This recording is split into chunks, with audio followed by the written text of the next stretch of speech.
emphasize is that networking is an ongoing task. It's not something that you should only start by the time that you're looking for a position. It's not something that you need to reach out to people with when you ask them to help you and connect to X or Y, right? So it's an ongoing task. The first step, and like I would say the easiest one, is to map out your first connections, right? So people that you actually know in person, that know you from back home, from your professional career and all that.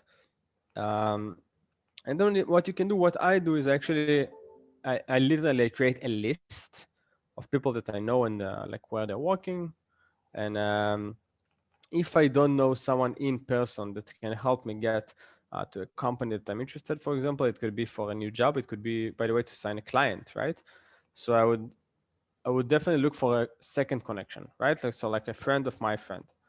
And if that doesn't work, so what I would do, and like you mentioned, so I would try to, as a potential candidate, I would create myself a list, right, of 10 or 15 or 20 or maybe a bit more companies that I'm after, companies that I'm interested in.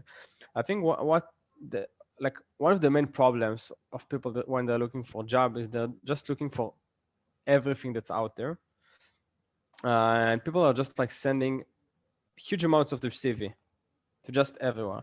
What I think that should be done is to look internally to understand what we are after in terms of the role and the sort of company that we're after, to create a list of 20 or 30 companies and to keep track on what they're doing, what they're up to try and read their blog, to try and read newsletter, to see if they are hiring or maybe letting people go, and to stay, to even follow them, like to literally follow them on LinkedIn, and to try and maybe connect to the decision makers and to the hiring managers on LinkedIn, even without a purpose. It doesn't have to be in order for us to be able to send a message directly in the next day.